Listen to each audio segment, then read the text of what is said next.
Hello everyone, good evening, नमस्कार, सत श्री अकाल। कैसे हैं आप सभी लोग? उम्मीद करता हूं आप सभी लोग बहुत बेहतरीन होंगे, अच्छे से तैयारी चल रही होगी। और सब्जेक्ट हमारा है मैथमेटिक्स। मैथ में मज़ा आ रहा होगा पढ़ने में। काफ़ी अच्छे कमेंट्स देखने को मिलते हैं आप लोगों के, उसके लिए बहुत बहुत धन्यवाद आपका। आप लाइक भी करते हैं लेक्चर्स को, उसके लिए भी बहुत तहे दिल से धन्यवाद। तो दोस्तों, आज नया लेक्चर हम लोग पढ़ने वाले हैं जिसकी वेटेज बहुत ज़्यादा और बहुत ज़्यादा उसकी डिमांड भी आ रही थी कि सर ये लेक्चर भी कंप्लीट कराइए प्लीज़। तो आज वो भी लेक्चर मैं आप लोगों को कंप्लीट करा देता हूँ। लेक्चर का नाम आज का होगा परसेंटेज। बहुत बेहतरीन लेक्चर है दोस्तों। HPS 2021 CSET की प्रिपरेशन हम लोग कर रहे हैं। सब्जेक्ट है हमारा मैथ, हम लोग मैथ पढ़ते हैं साथ में और बहुत शानदार तरीके से क्वेश्चंस को सॉल्व करते हैं। दोस्तों, परसेंटेज के 2 लेक्चर मैं यहाँ पे लूँगा। अगर बात की जाए परसेंटेज के 2 लेक्चर लेने वाला हूँ, पार्ट 1 एंड पार्ट 2, क्योंकि परसेंटेज बड़ा चैप्टर है और काफ़ी क्वेश्चन इससे पूछे जा चुके हैं। पार्ट 2 में मैं आप लोगों के साथ PYQ भी डिस्कस करूँगा।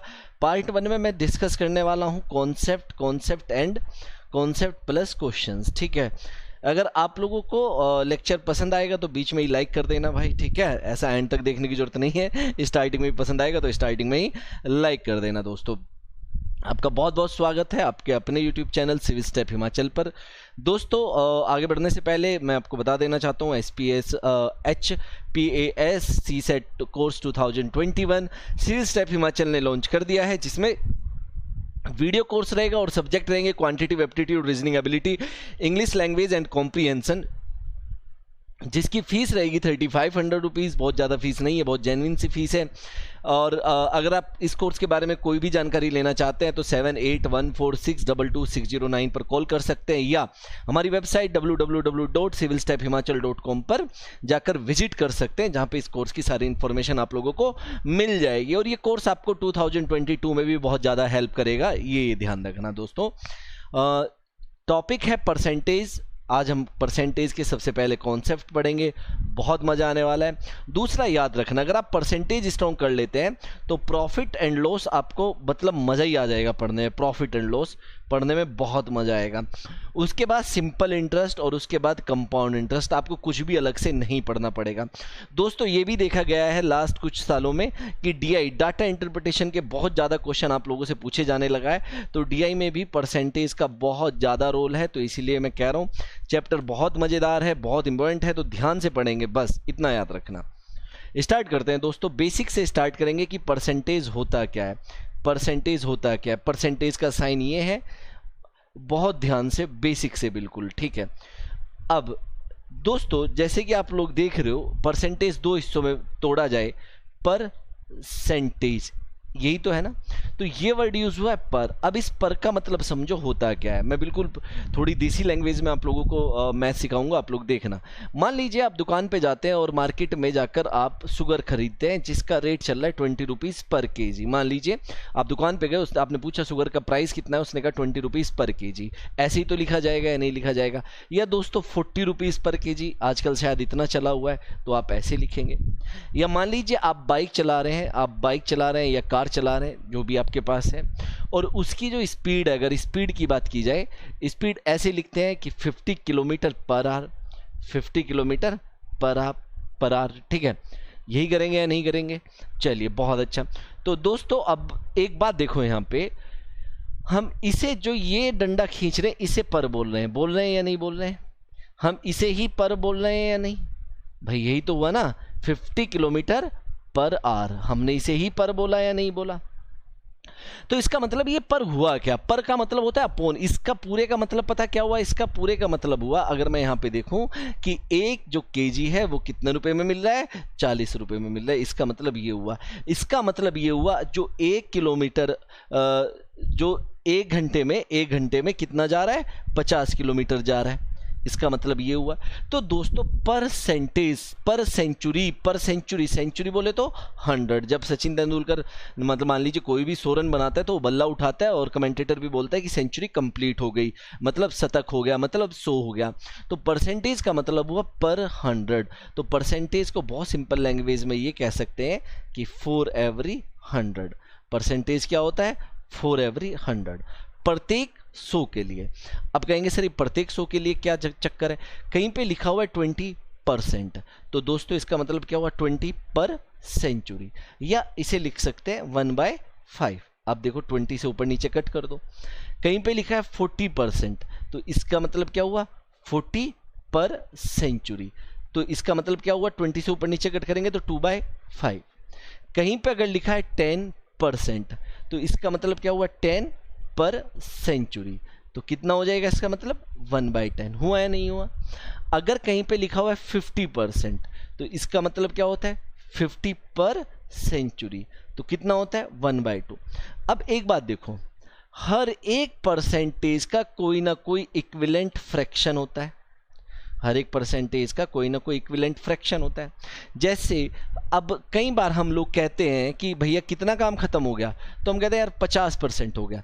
जैसे ही हमने कहा 50% हो गया, सामने वाला समझ जाता है कि आधा काम हो चुका है। भाई कितनी दूर पहुंचा? भाई 50% डिस्टेंस कवर कर चुका हूं, मतलब आधी डिस्टेंस कवर हो चुकी है। तो 50% के जो इक्विवेलेंट फ्रैक्शन वैल्यू है वो क्या है 1/2।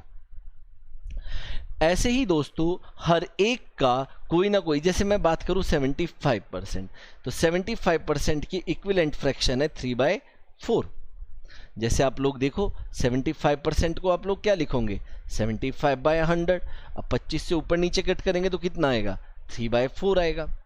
तो ऐसे ही every percentage has equal fraction, ठीक है, इक्विवेलेंट फ्रैक्शन। बात समझ में आई या नहीं है? क्लियर हुआ? तो हर एक परसेंटेज का कोई ना कोई इक्विवेलेंट फ्रैक्शन होता है। अब आपको फ्रैक्शन वैल्यूज याद होनी चाहिए। क्यों? अगर मैं आपसे पूछूं कि 12.5% ऑफ 6400, तो कहीं ना कहीं आपको ये सॉल्व करने में थोड़ी प्रॉब्लम आएगी। देखो अगर मैं आपसे पूछता कि 50% ऑफ 400, तो आप फटाफट से देते कि सर इसका आंसर होगा 200। भाई 50% मतलब हाफ, 400 का हाफ कितना हुआ 200, क्योंकि आपको पता था 50% मतलब 1/2 होता है, और 400 का 1/2 कितना हो जाएगा 200, ये आप लोगों को पता था। अगर आप लोगों को ये पता हो कि 12.5% की जो फ्रैक्शन वैल्यू होती है वो 1/8 होती है, तो 6400 का 1/8 आप निकाल के फटाफट से आंसर दे सकते हैं कि कितना हो जाएगा 800। इसीलिए परसेंटेज का इक्विवेलेंट फ्रैक्शन इंपॉर्टेंट होता है, याद करना, लर्न करना। मैंने आप लोगों के लिए काफ़ी इंपॉर्टेंट फ्रैक्शन लिखे हुए हैं जो कि आपको बहुत ज़्यादा हेल्प करने वाले हैं। दोस्तों इधर मैंने लिखा है आप लोगों के लिए ऑलरेडी फ्रैक्शन, इधर लिखा है परसेंटेज। मतलब जैसे 1 का मतलब 100% होता है, अगर फ्रैक्शन में 1 है तो परसेंटेज में 100%। 1/2 50%, 1/3 33, 1/3%। आपको एक कंठस्थ याद होना चाहिए, इसे लिख सकते हैं 33.33% आल्सो। 1/4 25% होता है, 1/5 20% होता है, 1/6 16 2/3% होता है जो कि 16.67% भी होता है, 1/7 14 2/7% होता है जो कि 14.28% भी होता है। मतलब आपको ये याद होना चाहिए, बिना इसके काम नहीं चलेगा। आप लोग फटाफट से कैसे याद कर सकते हैं, जैसे यहाँ पे मैंने आप लोगों के लिए बनाया है कि 100% की वैल्यू कितनी थी 1।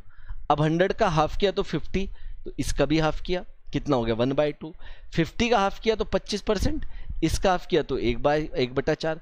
25 का हाफ किया तो 12.5, 1/4 का हाफ किया तो 1/8, 12.5 का हाफ किया तो 6.25, इसका हाफ किया तो 1/16, इसका हाफ किया तो 3 सही 1/8, इसका हाफ किया तो 1/32। आप समझ रहे हो कि नहीं? मतलब सिर्फ 100 को याद किया, बाकी अगले 3-4 खुद याद हो गए। बहुत ज़्यादा ज़रूरी है, मैं बार बार कह रहा हूं कि अगर मैं आप लोगों से ये पूछूं कि 6.25% ऑफ, ऐसी मैं कुछ भी मान लीजिए लिख देता हूं यहाँ पे 19200, तब आप लोग क्या करेंगे? तो आपको इसकी फ्रैक्शन वैल्यू पता होना जरूरी है भाई। इसकी फ्रैक्शन वैल्यू 1/32 होती है। अगर आपको पता होगा तो आप सॉल्व कर लेंगे, नहीं पता होगा तो नहीं कर पाएंगे, बस ये याद रखना, ठीक है। ये 6 बार कट जाएगा तो आंसर कितना आ जाएगा 600, ठीक है। क्लियर हो रही है बात या नहीं हो रही है? क्यों जरूरी है? इसके अलावा और भी काफ़ी इम्पोर्टेंट मैंने लिखा है। भाई समझ में आ रहा है नहीं आ रहा है? एक बार थम्स अप कर दो अगर समझ में आ रहा है, और जो लाइक का बटन है भाई उस पर लाइक भी कर दो फटाफट से, अगर क्लियर हो रहा है सब कुछ तो, ठीक है।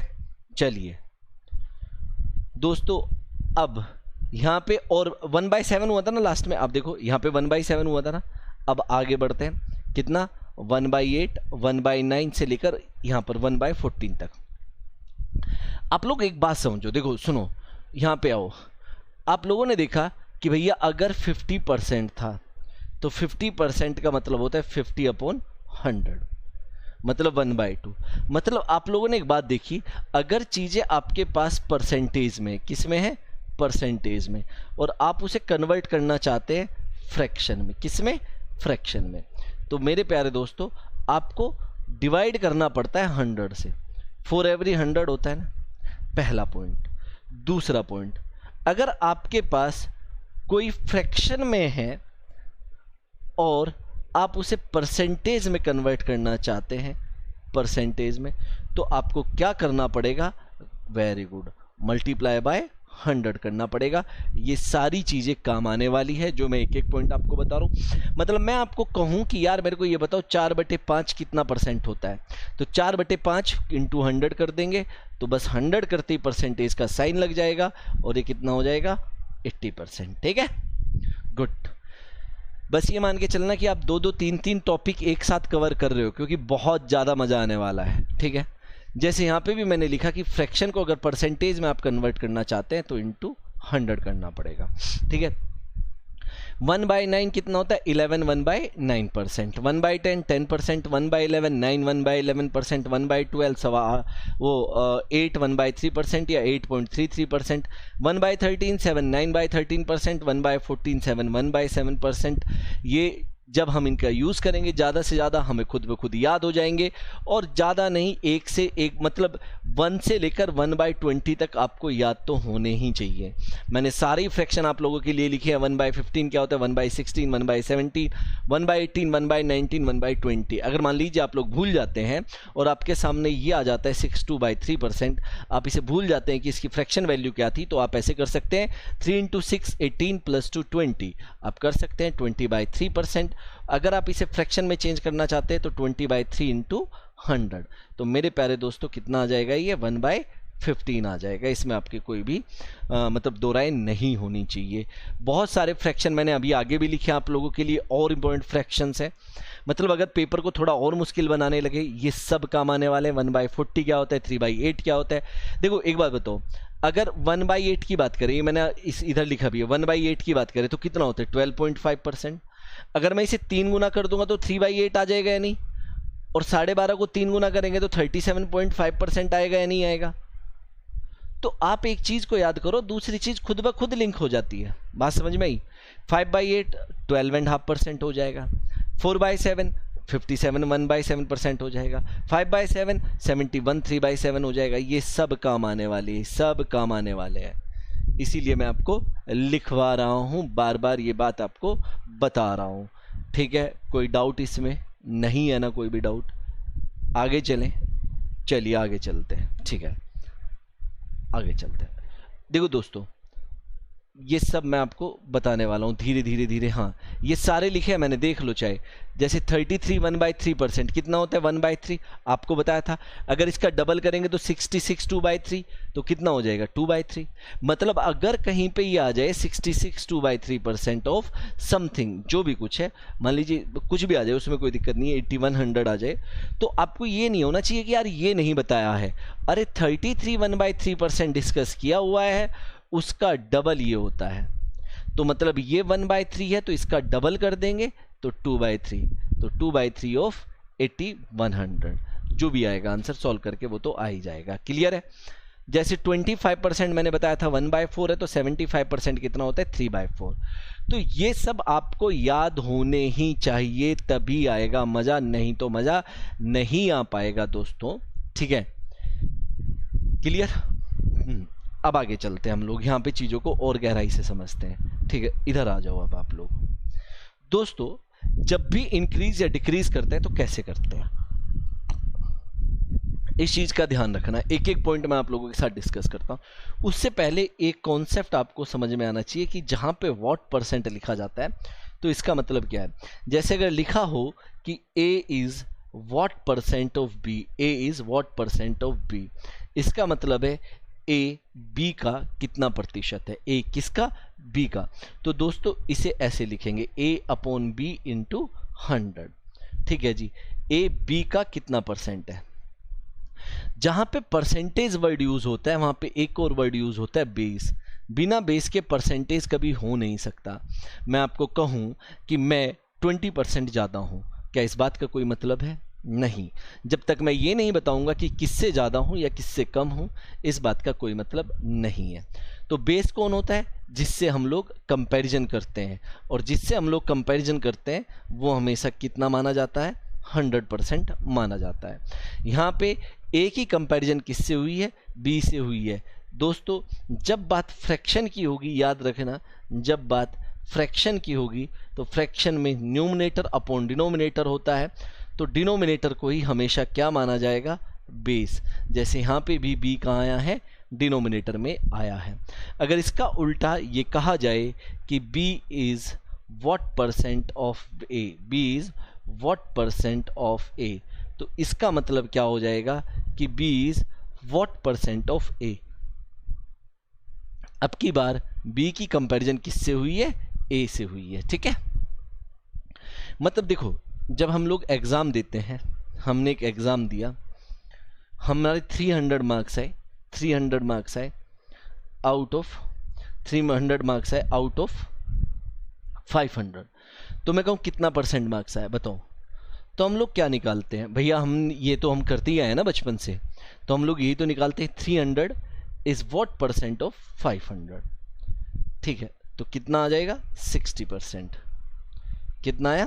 60%। इसमें कोई डाउट, कोई प्रॉब्लम नहीं है ना? वेरी गुड, होनी भी नहीं चाहिए दोस्तों।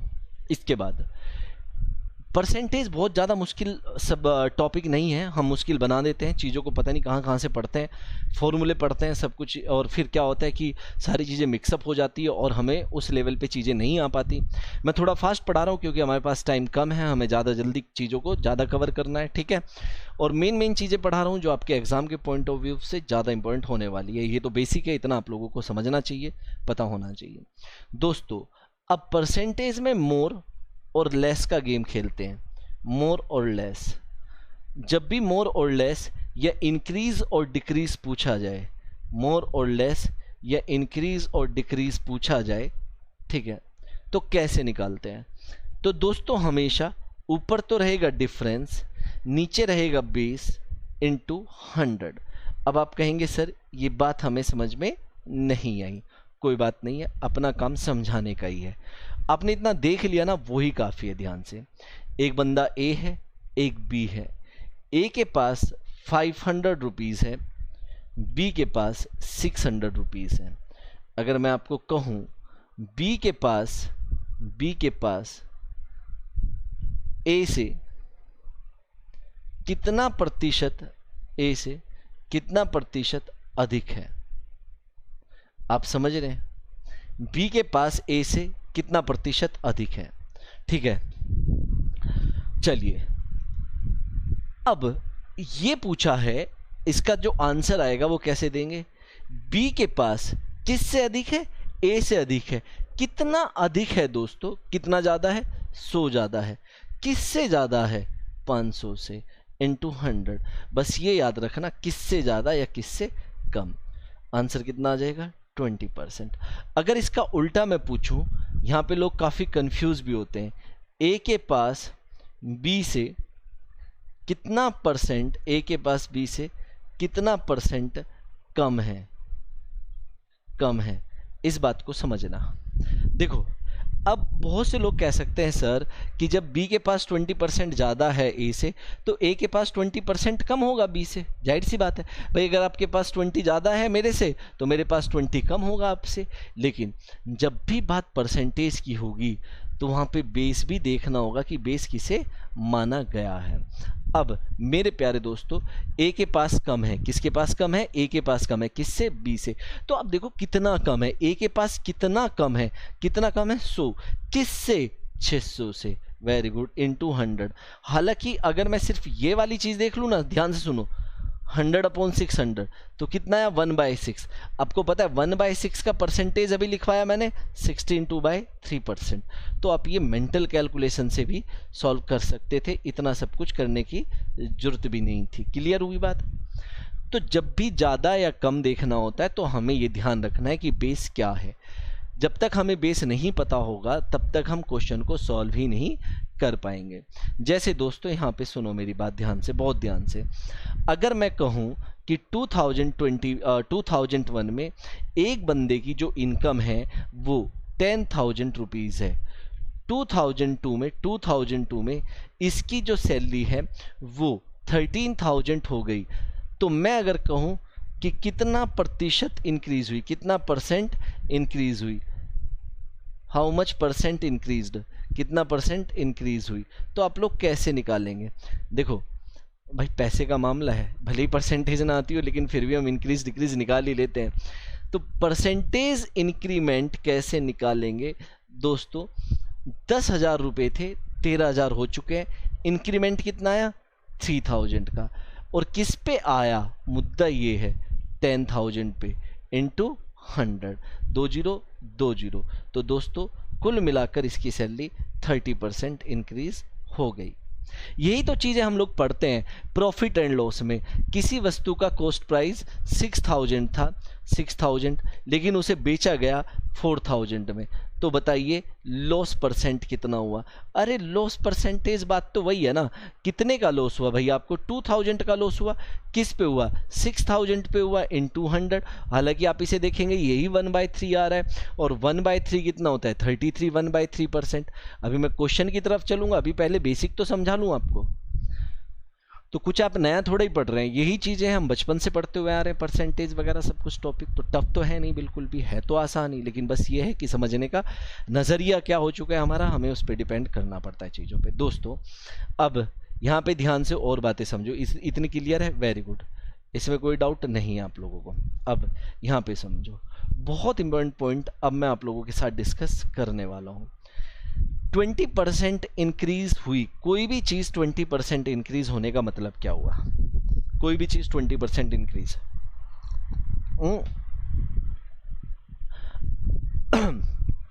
अगर बहुत सिंपल सी लैंग्वेज में कहा जाए तो मतलब कि जो चीज़ पहले 100 थी अब वो 120 हो गई, क्योंकि जहाँ पे परसेंटेज का मामला आएगा वहाँ पे हम हमेशा बेस को क्या मानेंगे? 100, कि पहले 100 थी तो अब कितनी हो गई? 120 हो गई। इसमें तो कोई दिक्कत नहीं है आपको कोई डाउट ना। मतलब ये जो अनुपात है, अगर मैं अनुपात की बात करूं तो 5:6 हो गया। बात समझ में आती है? क्योंकि देखो 20% का मतलब क्या होता है? 1/5। अब यहाँ पे सुनना, 20% का मतलब होता है 1/5। अब ये जो 5 है ये तो मैं मानता हूँ बेस, जो भी डिनोमिनेटर में आएगा उसे मैं बेस मानूंगा, और जो ऊपर आएगा, देखो 5 का अगर 20% निकाला जाए तो 1 ही आएगा भाई।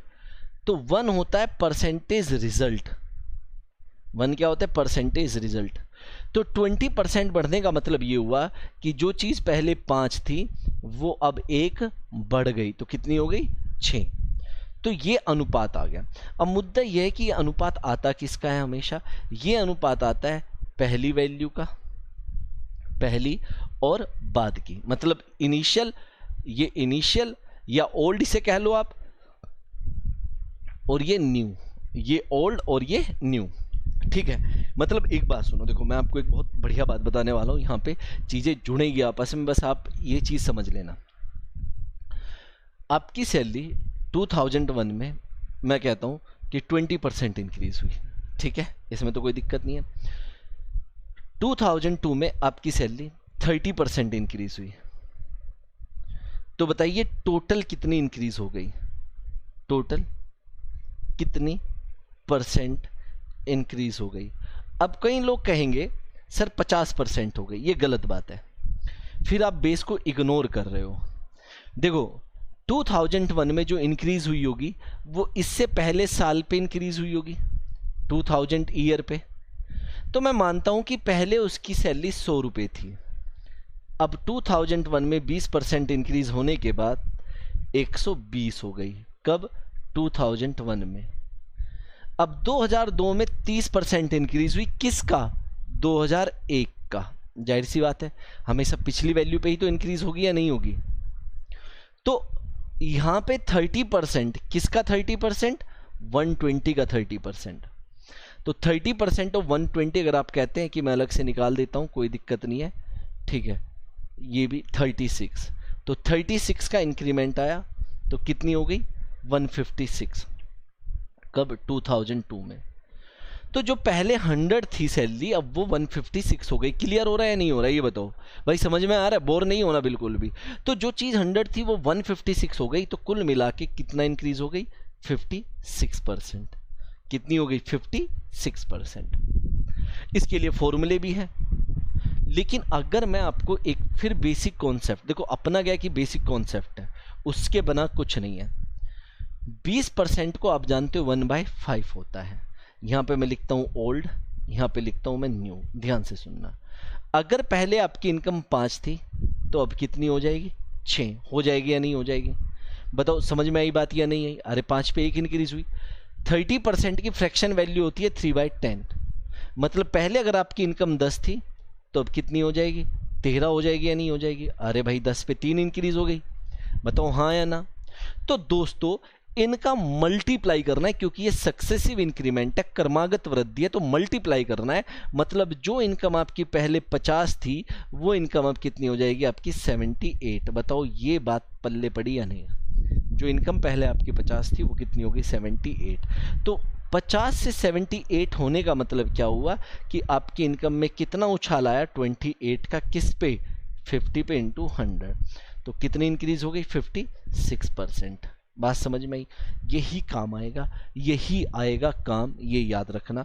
आप कहोगे सर कैसे काम आएगा, ये तो मतलब कुछ ज़्यादा ही मुश्किल सा हो गया। लेकिन नहीं भाई, एक बात बताओ, मैं आप लोगों को एक बात पूछता हूँ कि पहले 2005 में मैं ये कहता हूँ कि आपकी इनकम 16.2/3% इंक्रीज हुई, 16.2/3% इंक्रीज हुई, और 2006 में आपकी इनकम 12.5% घट गई।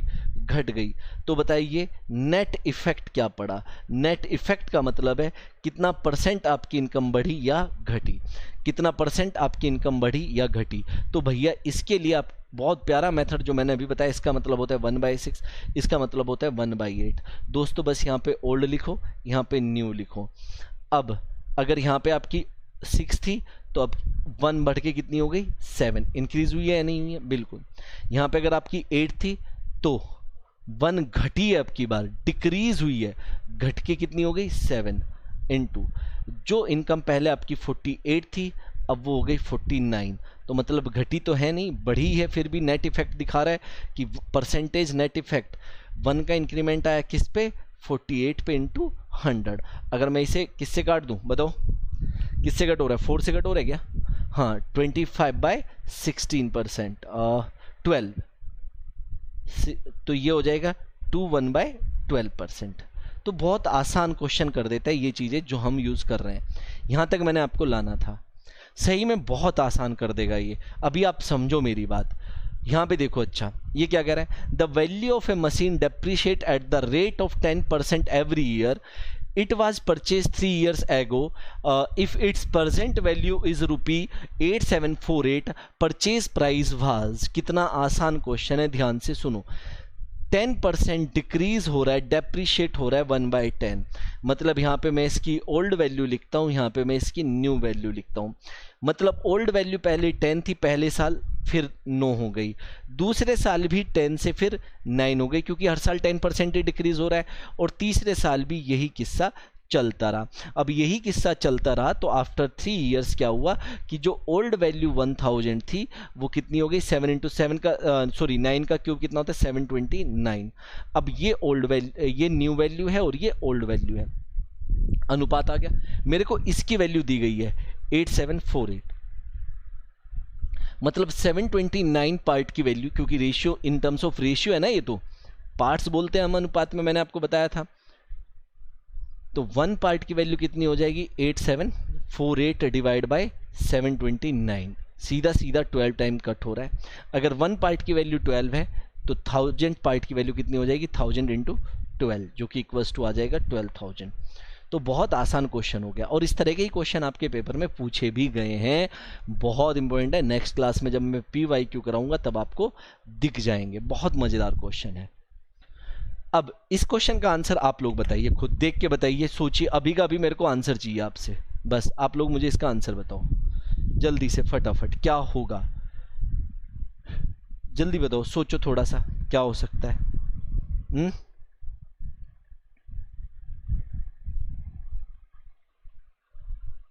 हाँ, the population of a town was कितना है, 1,25,000 3 years ago. If it is increase 20% every year then the present population. कितना सिंपल क्वेश्चन है. 20% एवरी ईयर इंक्रीज हो रही है, मतलब 1/5. मतलब पहले साल 5 से कितनी हो गई, 6. दूसरे साल भी 5 से कितनी हो गई, 6. तीसरे साल भी कितनी हो गई, 5 से 6. 3 साल. ये ओल्ड है, ये न्यू. मैं कह रहा हूँ कि जो अभी मैंने कॉन्सेप्ट बताया ना, ये ओल्ड और न्यू का, इससे इतने क्वेश्चन सॉल्व हो सकते हैं परसेंटेज के. आप लोग देखो, अभी ये 125 आ जाएगा, ये 216. अब की बार मेरे को ओल्ड वैल्यू दी गई है कितनी, 1,25,000. मतलब 125 पार्ट की वैल्यू अगर ये है तो 1 पार्ट की वैल्यू कितनी आ जाएगी, 1000 आ जाएगी. तो 1 पार्ट की वैल्यू अगर 1000 है तो ये आ जाएगा 2,16,000 आंसर. बताओ कितना आसान क्वेश्चन हो चुका है. और इस टाइप का भी एक नहीं, इस टाइप के अभी हम 10 क्वेश्चन कर सकते हैं, ये क्वेश्चन भी कर सकते हैं.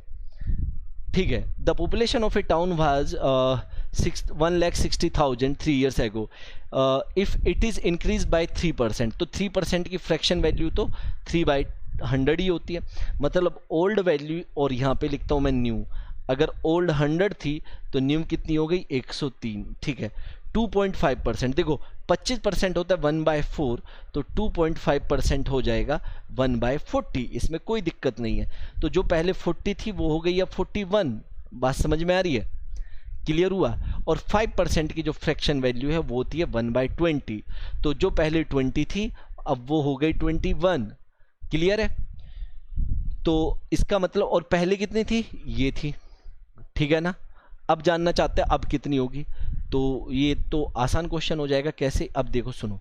मान लो मेरे को ये समझ में नहीं आ रहा कि कैलकुलेशन कैसे की जाए. ये 8 हुआ, 8 के आगे 4 जीरो. ठीक है जी. और ये कितना हो जाएगा, ये ऐसे ही लिख देता हूँ मैं, ध्यान से सुनना क्योंकि ऐसा वो भी बताता हूँ आपको. अब इसकी वैल्यू आपको दी है 1,60,000, मतलब मल्टीप्लाई बाय 2 करके आया. तो यहाँ पे भी मल्टीप्लाई बाय 2 करना पड़ेगा. एक बात बताओ, यहाँ पे अगर यूनिट डिजिट देखो तो कितनी आएगी, 3 × 1 3 × 1 3. तो यहाँ पे जो यूनिट डिजिट है वो 3 आएगी, और 3 2 के साथ मल्टीप्लाई होके जब आंसर आएगा उसकी यूनिट डिजिट कितनी आएगी, 6. तो यूनिट डिजिट यहीं पे 6 है, बाकी कहीं नहीं है. तो आपने ये भी देखना है, ऐसा नहीं है कि आप पूरी मल्टीप्लाई करने लग जाएंगे और मतलब उससे एग्जामिनर खुश होकर आपको 20-25 नंबर फालतू दे देगा. ऐसा कुछ नहीं होने वाला है. ठीक है, कि भाई पूरा कैलकुलेट किया है इन्होंने, ऐसा कभी कुछ नहीं होता है. अभी मैं आपको और क्वेश्चन करा रहा हूँ अच्छे से. हाँ, यहाँ पे बताओ क्या आंसर होगा. बहुत प्यारा क्वेश्चन है, बहुत प्यारा क्वेश्चन है. चाहता हूँ कि इसका आंसर, इस क्वेश्चन को आप पढ़ लो, बाकी तो हम सॉल्व कर ही लेंगे. बस आप लोग पढ़ लो. क्या हुआ बताओ जल्दी से.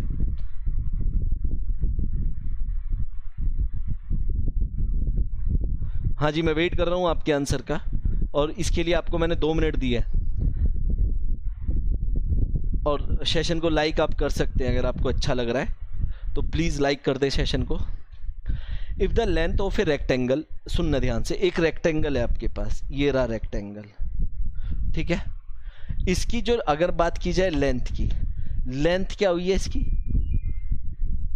इंक्रीज हुई है 37.5%. देखो मुझे नहीं पता कि भाई ये क्या कहना चाह रहा है, बस मुझे मेरे कॉन्सेप्ट पता है ये. एंड द ब्रेथ डिक्रीज भाई, ये तो इंक्रीज हुई है, और ब्रेथ डिक्रीज हुई है 20%. ठीक है, डिक्रीज हुई है. तो find the percentage change in its area. अब मेरे को इतना पता है यार, रेक्टेंगल है. अच्छा रेक्टेंगल का एरिया तो पता है यार मेरे को. एरिया क्या होता है, L/B होता है एरिया. तो यही होता है या नहीं होता है, बिल्कुल यही बात सही कही. अच्छा ठीक है भाई, यहाँ पे मैं लिख लेता हूँ ओल्ड, यहाँ पे मैं लिख देता हूँ न्यू. ओके. अच्छा ठीक है, लेंथ की बात कर लेते हैं. अच्छा लेंथ में क्या चेंजेस आया, 37 1/2%. तो इसकी फ्रैक्शन वैल्यू क्या बताई थी, 3/8. मतलब ओल्ड लेंथ अगर 8 थी तो न्यू 11 हो गई क्योंकि बड़ा है. अच्छा भाई, ब्रेथ के साथ क्या चेंज आया, तो ब्रेथ के साथ चेंज ये आया कि 1/5 डिक्रीज हो गई. मतलब जो पहले 5 थी वो अब कितनी हो गई, 4 हो गई. डिक्रीज हुई है ना. अच्छा भाई, एरिया क्या होता है, एरिया तो दोनों का गुणनफल होता है, लंबाई गुना चौड़ाई. तो एरिया ये 40 आ जाएगा या ये 44 आ जाएगा. अच्छा एक बात सुनो भाई, आप लोग, आप जब रेशियो लिखते हैं ना तो आप इसे ऐसे भी कट कर सकते हैं, या तो यहाँ से कट कर दो 2 आ जाएगा, या 4 को लास्ट में कट करेंगे तब भी कितना आएगा, 10:11. 11। तो जो एरिया 10 था वो अब 11 हो गया। तो परसेंटेज चेंज कितना आ रहा है, 1 का चेंज आया किस पे, 10 पे गुना 100, मतलब 10% का इंक्रीमेंट आ रहा है। तो देखो कितना आसान क्वेश्चन हो गया। बताओ इसमें कोई फॉर्मूला यूज़ किया, कुछ था इसमें, कंफ्यूज हो रहे थे आप लोग, कंफ्यूज नहीं होना है। अब इस क्वेश्चन को ये देखो कितना बढ़िया क्वेश्चन है, बहुत बढ़िया क्वेश्चन है। The price of sugar is increased by 16.3% and the consumption of a family is decreased by 20%. Find the percentage change in his expenditure. मैं कह रहा हूँ मेरे को फिर नहीं पता कि भैया क्या है, बस मुझे इतना पता है कि अगर आप मार्केट में गए 20 रुपीज़ पर केजी का सामान खरीदा आपने, मान लो ऐसे ही कह रहा हूँ मैं, और 5 किलो आप सामान ले आए खरीद के, 5 किलो, तो मेरे प्यारे दोस्तों ये बताओ आपका खर्चा कितना हुआ। कहेंगे सर ये भी कोई क्वेश्चन है, 100 रुपये खर्चा हुआ। कैसे पता चला, पता चला price into quantity, rate into quantity, तभी तो आपको पता चला ना आपका एक्सपेंडिचर कितना है। तो अगर मैं फिर यहाँ पे ओल्ड और न्यू लिखता हूँ, समझो बात को, सारे क्वेश्चन ऐसे हो रहे हैं। आपके शुगर का प्राइस 16.3% क्या हुआ है, इंक्रीज हुआ है, मतलब 1/6 इंक्रीज हुआ है। तो अगर मैं प्राइस के रेशियो की बात करूं, रेट के रेशियो की बात करूं, तो क्या हो जाएगा, यहाँ पे मैं लिखता हूं रेट, मतलब पहले अगर 6 था तो अब 7 हो गया। लेकिन परिवार क्या है, बेचारा कंजूस है, उसने अपने कंजप्शन के साथ क्या किया, 20% का डिक्रीमेंट, मतलब 1/5 डिक्रीज, मतलब पहले अगर 5 किलो खा रहा है तो अब 4 किलो खाएगा। बात समझ में आई या नहीं आई, बताओ, क्लियर। तो इसका अब टोटल एक्सपेंडिचर जो पहले 30 रुपये था वो 28 आ जाएगा, या आप इसे 2 से कट कर दो, जो एक्सपेंडिचर 15 था वो 14 आ जाएगा। तो एक्सपेंडिचर 1 घट गया किस पे, 15 पे, गुना 100, और मैंने आपको बताया था 1/15 62/3% होता है, ये रहा। क्लियर हुआ या नहीं हुआ। तो मैं अभी भी कह रहा हूं कि इसमें कंफ्यूज होने वाली बात नहीं है। अब ये बहुत मजेदार क्वेश्चन है, बहुत इंपॉर्टेंट क्वेश्चन है। The sale of a cinema ticket is upward by 57 1/7%। ये सेल बढ़ गई इसकी। अब एक बात सुनो, 57 1/7 कैसे निकालेंगे। अच्छा एक बात बताओ, मेरे को एक बात पता है, 14 2/7% कितना होता है, 1/7 होता है। अगर मैं दोनों तरफ 4 से मल्टीप्लाई कर दूं तो मेरे को 57 1/7% मिल जाएगा, मतलब ये होता है 4/7। तो ओल्ड सेल और न्यू सेल, मतलब पहले अगर 60 टिकट बिक रहे थे अब 11 बिकेंगे। बात समझ में आई या नहीं आई। अब और उसने जो प्राइस है वो भी बढ़ा दिया है 16.2/3%, मतलब 1/6। तो पर टिकट का जो रेट है पहले 6 था अब 7 हो गया। बात समझ में आई या नहीं आई, बढ़ गया ना। तो टोटल कमाई क्या होने लगी भाई, कमाई क्या है, रेट इनटू पर। भाई एक टिकट अगर 5 का है तो अगर 10 टिकट बेच दी तो 50 रुपये आ गए। तो कैसे पता चला, 5 × 10। तो आप पहले तो इसे काट दो, तो जहां वो पहले 6 रुपये कमा रहा था अब 11 कमाएगा। कितना बढ़ गया उसकी कमाई, 5 किस पे, 6 पे, गुना 100। आप सॉल्व करेंगे 83 1/3%। तो देख रहे हो कितना आसान क्वेश्चन था। इस तरह के क्वेश्चन आपको पेपर में देखने को मिलेंगे दोस्तों, मैं कह रहा हूं आप लोगों को। तो और मैं नेक्स्ट क्लास में आपको प्रीवियस ईयर क्वेश्चन साथ में कुछ और क्वेश्चन कराऊंगा, ज़्यादा लंबी क्लास में नहीं खींचता हूं, ठीक है। आई होप कि आप लोगों को आज की क्लास बहुत मस्त लगी होगी। Thank you so much everyone. अगर आप लोगों को क्लास अच्छी लगी है तो क्लास को लाइक ज़रूर करें, शेयर करें, और जिसने अभी तक चैनल को सब्सक्राइब नहीं किया वो चैनल को सब्सक्राइब भी कर दें, लेकिन लाइक ज़रूर करें भाई, ठीक है। और कमेंट में मुझे ज़रूर बताएं कि मतलब कैसी लगी क्लास आप लोगों को। और ये आपका होमवर्क है, रिक्वेस्ट यही है कि आप इसका आंसर मुझे कमेंट बॉक्स में ज़रूर बताएं, ठीक है। और मुझे उम्मीद है कि आप लोग बताएंगे। Thank you so much everyone. ख्याल रखिए अपना, ऐसे ही पढ़ते रहिए, मुस्कुराते रहिए।